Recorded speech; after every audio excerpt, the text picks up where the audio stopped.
Fréquence Évasion, Midi-Pyrénées, Languedoc-Roussillon, Provence-Alpes-Côte d'Azur. Fréquence Évasion, la culture du Grand Sud. Fréquence Évasion, Provence-Alpes-Côte d'Azur. Vous écoutez Fréquence Évasion en compagnie de Martine Géret. Nous allons parler de Vaison-la-Romaine. Nous sommes à l'office de tourisme de Vaison-la-Romaine. Martine, bonjour. Bonjour. Alors pour commencer, question traditionnelle pour les auditeurs qui nous écoutent hors de notre Grand Sud, hors de la France, dans les pays francophones, puisqu'on nous écoute aussi via Internet. Est-ce que vous pourriez situer Vaison-la-Romaine? Comment fait-on pour y venir? Où se situe Vaison-la-Romaine dans notre Grand Sud? Alors Vaison-la-Romaine est au pied du Ventoux, en fait, on va dire, puisque c'est en fait à 30 km du Ventoux. C'est situé donc entre Rhône et Alpes, à 32 km de Bolène, à 27 d'Orange et à 45 d'Avignon. Alors je vous laisse parler de l'histoire, de l'historique de Vaison-la-Romaine, très lié aux Romains bien entendu, Vaison-la-Romaine, comme ses sœurs Nîmes, Orange, etc., etc. Oui, bien sûr, Vaison, c'est bien sûr avant tout une ville romaine, puisque en fait, de façon très élogieuse, on l'avait baptisée la petite Pompéi française, puisque c'est le plus grand site archéologique, le plus grand site de fouilles archéologiques de France, puisque nous avons 14 hectares de fouilles dégagées, et donc temps présumé sous la ville moderne. Donc Vaison est caractérisé bien sûr par ses sites antiques. Nous avons deux sites romains à Vaison. Le premier quartier qui s'appelle le site de Pumain, dans lequel vous avez une magnifique maison romaine, la maison de l'Apollon-Lauré, qui fait environ 5000 mètres carrés de surface habitable, donc qui n'est pas négligeable. Vous avez dans ce même site le portique de Pompée, donc qui était un jardin de promenade à l'époque antique. Toujours dans le même site, des immeubles de rapport, donc qui était un quartier plutôt de maisons de location, donc qui étaient des gens qui n'avaient pas beaucoup de moyens, qui louaient des petites maisons sur étage. Ensuite, on termine par le théâtre antique, toujours dans le même site, qui est donc bien sûr un monument phare de ce site-là, et le musée archéologique, bien sûr, qui regroupe toutes les collections des objets qui ont été trouvés sur Vaison pendant les fouilles. Ensuite, on passe au deuxième quartier, qui est le quartier de la Villasse, dans lequel vous avez donc deux maisons romaines, la maison du buste en argent et la maison au dauphin. Et donc, qui est effectivement une jolie promenade à travers donc l'archéologie de Vaison. Ce nom de Vaison-la-Romaine, on le retrouve en faisant des fouilles archéologiques? Oui, en fait, c'était, si vous voulez, grâce au chanoine Sautel, à qui nous devons beaucoup, qui était donc venu à Vaison en 1907 et qui avait donc comme témoignage deux arcs, donc en plein cintre, qui étaient autour du théâtre antique.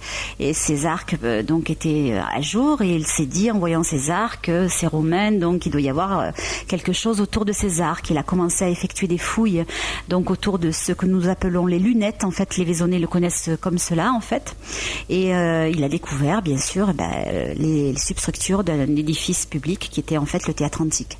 Les fouilles se sont continuées ensuite sur la colline donc de Pumain, et donc il a dégagé en fait tout le site avec les maisons romaines dans un premier temps. Et puis ensuite, on a passé de l'autre côté du parking actuel pour découvrir le site de la Villasse. Et les fouilles ont duré une 50aine d'années. Et il a eu toujours cette passion de vouloir aller de l'avant et de donner donc à Vaison son âme actuelle. Alors quels ont été les points forts de Vaison-la-Romaine dans l'histoire qui font qu'on se trouve devant un patrimoine vraiment extraordinaire? Alors en fait, si vous voulez, l'histoire de Vaison est une histoire très très longue, puisque bon, elle démarre donc avant Jésus-Christ, et puis donc ensuite après il y a eu les Romains qui sont arrivés à Vaison et qui ont colonisé bien sûr la ville, et puis donc après, il y a eu la construction de cette ville romaine qui était une ville très importante à l'époque, donc, et donc qui s'est étendue sur pas mal d'hectares, avec tout ce que dont une ville romaine pouvait avoir à l'époque, c'est-à-dire donc des édifices publics tels que le théâtre. On suppose aussi qu'il y avait un forum, donc en lieu de rencontre. Donc là, il y a plusieurs suppositions au niveau du lieu stratégique du forum, qui en fait, semble-t-il, pourrait être la place Montfort, qui est donc le cœur de ville donc à Vaison. Et puis il y a eu après bien sûr la période de destruction avec les invasions barbares, donc le pillage des différentes maisons, donc au profit de la reconstruction d'autres monuments, parce qu'il faut savoir aussi qu'à Vaison, bien sûr, Vaison la romaine, parce que romaine, mais aussi romane et médiévale aussi, puisque romane avec sa cathédrale et médiévale avec la haute ville, donc dont on suppose que l'oppidum primitif donc pouvait être là-haut. au niveau de la Haute-Ville. Alors le nom de Vaison, c'est un rapport justement avec les Romains ? Oui, alors en fait, il faut savoir que Vaison s'appelait tout court Vaison avant, et puis qu'ensuite, après, du fait qu'on a découvert pas mal de vestiges romains, eh bien, on a décidé donc par décret de rajouter la romaine à Vaison, puisqu'en fait, Vaison s'appelait tout juste Vaison avant, il y a environ une 60aine d'années. Et le nom de Vaison, il est de quelle origine ? Alors là aussi, il y a plusieurs hypothèses donc qui sont prévues, qui sont possibles. Donc, on pourrait penser à Oise-Sion, Oise étant la ville de l'eau, Ion, et puis donc à part des formations, Oise-Sion étant devenu Vaison. Et puis à l'époque antique, la ville s'appelait Vasio Voconciorum, donc qui était le nom antique de Vaison-la-Romaine. Vaison-la-Romaine est dans un cadre vraiment verdoyant, magnifique. Nous habitons au cœur d'une région vraiment très très sympa et très belle, très verdoyante. Donc, puisqu'on l'a très égoïstement, et on peut la comparer un petit peu à Rome, puisque nous sommes entourés de 7 petites collines, qui entourent Vaison, qui font bénéficier la ville d'un microclimat. Donc, puisque nous avons des températures relativement douces et des nuits un petit peu plus fraîches durant l'été, ce qui n'est pas plus mal. Par contre, nous avons connu aussi des hivers rigoureux quand même, avec des pointes de jusqu'à moins 20 degrés quand même, moins 18, moins 20 degrés. Mais enfin, c'est quand même exceptionnel. Alors pour les amateurs de vin, on est sur le territoire des vignobles du Côte de Ventoux. Oui, bien sûr, et Côte-du-Rhône également, puisque nous avons l'appellation Côte-du-Rhône. Donc là, on est vraiment au cœur des vignobles, et là, je vous engage à venir faire la route des vins, donc les routes des vins, parce que chaque village possède ses propres propriétaires récoltants, ses caves vinicoles, ses possibilités de dégustation, et puis en fait, l'âme de la région, vraiment, c'est une région viticole avant tout. Il y a de nombreuses manifestations ici organisées à Vaison-la-Romaine régulièrement sur le terroir et sur la gastronomie. Tout à fait. Alors donc en fait, en fin octobre auront lieu les Journées gourmandes donc de Vaison, qui est donc un salon gastronomique axé sur tout ce qui est les produits du Grand Sud, avec environ 120 exposants qui sont là pour promouvoir à la fois le salé, le sucré, des animations autour de tout ce qui est la gastronomie et la découverte des produits du terroir. Et cette année, donc notre thème sera le potager. Donc nous allons avoir sous la halle un grand potager géant qui sera reconstitué avec comme invité d'honneur la Hongrie, donc avec la ville de Pécs. Et donc les Journées gourmandes, qui sont donc ce salon axé sur la gastronomie, est précédé du Festival des soupes. Donc le Festival des soupes, c'est donc, si vous voulez, plusieurs veillées qui sont faites et organisées dans chacun des villages du canton, c'est-à-dire au total 14 villages qui proposent dans chacun des villages une soirée typique avec donc la dégustation des soupes donc par le public. Et il y a aussi un jury qui se regroupe et qui choisit la soupe coup de cœur. Et bien sûr, il y a 14 soupes lauréates, si je puis dire. Donc, et ensuite, eh bien, la grande finale se tient le premier jour des Journées gourmandes, où l'on récompense bien sûr la soupe qui a eu tous les lauriers de ces différentes soirées. Alors ici à Vaison, vous faites du miel de Vaison. Est-ce qu'il y a d'autres spécialités que l'on réalise, que l'on fait ici, que l'on peut déguster à Vaison-la-Romaine et dans ses environs ? Oui, en fait, il y a évidemment tous les produits de Provence, le miel dont vous parliez, bien sûr, avec tous les arômes qui sont spécifiques à notre région, le romarin, le thym, l'acacia, voilà. Donc vous avez toutes sortes de miel qui sont faits dans notre région. Vous avez également les truffes, bien sûr aussi, mais ça c'est pas véritablement propre à Vaison, mais à toute la Provence en général. Vous avez également bien sûr le vin dont on parlait tout à l'heure, avec une multitude de possibilités de cépages, de vins, de vin blanc, de vin rosé, de vin rouge, avec plusieurs possibilités, plusieurs catégories qui vont du plus léger au plus corsé en fait. Vous avez après l'or de Vaison. Alors là, c'est une spécialité propre à Vaison, qui est un genre de vin doux naturel que l'on peut comparer un petit peu aussi, soit au vin de Rasteau ou soit à l'apéritif de Baume de Venise. Alors en juillet, vous organisez les Corallis ? Non, les Corallis, c'est au mois d'août. En juillet, c'est le festival de la danse, puisqu'en fait Vaison est précis, a une spécificité depuis quelques années déjà au niveau de la danse contemporaine.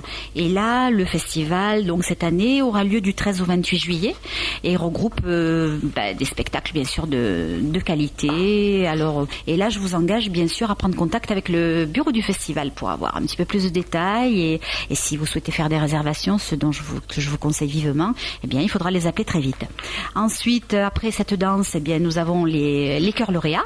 Alors là, le festival des chœurs lauréats, ce sont des chorales donc qui ont été primées et qui se regroupent à Vaison depuis plusieurs années déjà, donc avec des chorales très très sympathiques, avec les Philippines, le Japon, voilà en fait. Donc il y a énormément de petits concerts qui vont se passer au niveau de la cathédrale.